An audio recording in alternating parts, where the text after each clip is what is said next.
Okay, this is the second part of the sea battle.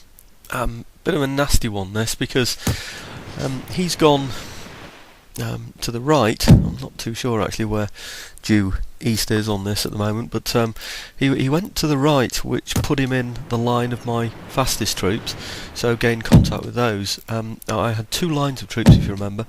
My troops that I had on the left, or rather my ships on the left, they were the heavier ones, so it's taken them much longer to get into the conflict, so he's been able to do a bit of damage to my lighter ships. It's not a problem, but it does mean that there's a lot of micromanaging now. There were 7 ships, I'm now down to 6.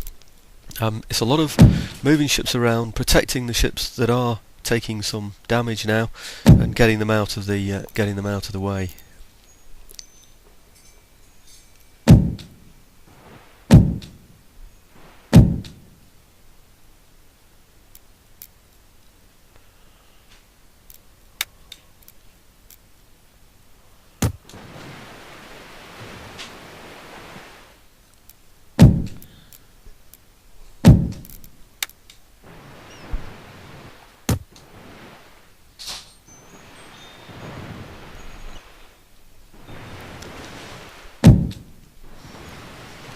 Okay, I've speeded up all of this section.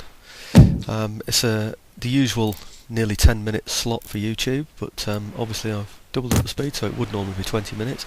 Gives you a rough idea how long a battle might take, a naval battle like this, because there are 2 10-minute slots at least, which is 20 minutes speeded up. So you're looking at about 40-45 minutes to do a sea battle like this. But like I say, it's worth it, because it's for the prize money and capturing ships. Any ships I lose, like I said before, I can always capture his. And he's usually got better ones as well. We're still on the technology tree, very low down, so anything that we can steal from somebody else is a benefit to us.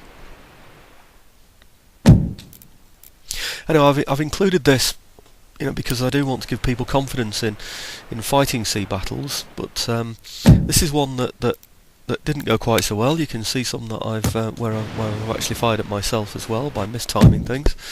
So you needn't think that when things are going wrong, and troops are starting, or other ships are starting to flash red, that it's all over. It certainly isn't. You've still got to get your big boys into the action there. And remember, you're taking all of these hits because you're damaging the sails of his ships and forcing him to surrender. These ships are sort of middle range ships, so it's a tough call as to which way you go. Whether you go to damage them, create damage at least at first to take some of their guns out so they do less damage to yourself, or do you go straight for the sails? The lighter ships, the brigs, certainly go for the sails. The bigger ships, the galleons, definitely go for the hulls. This is sort of like the middle term, so sometimes you'll want to hit them with ball first, and then start to take out their sails when you've reduced their guns a little.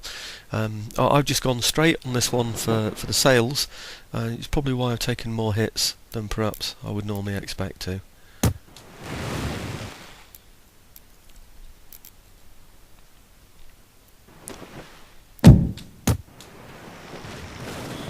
It's all about twisting and turning individual ships, turning off the automatic fire until you're out of view of your own ships, managing all those other ships to work out where they are and who they're going to be firing at. Some of them are off screen as well. They can actually be firing in from off screen.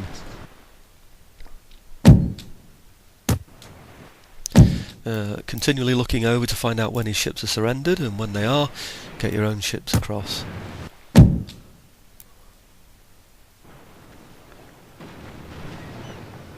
Bit of a chess game, fascinating chess game, wonderful thing to play.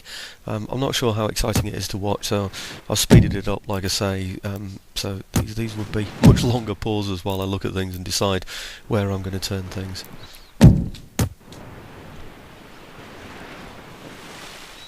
Okay, I say this is the second part. I will upload another video, which is the latter part of the sea battle. There's only like a couple of minutes to go. And it finishes with a close-up of a couple of ships squaring up to each other.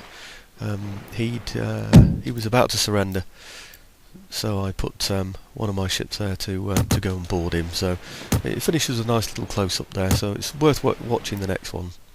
Yeah.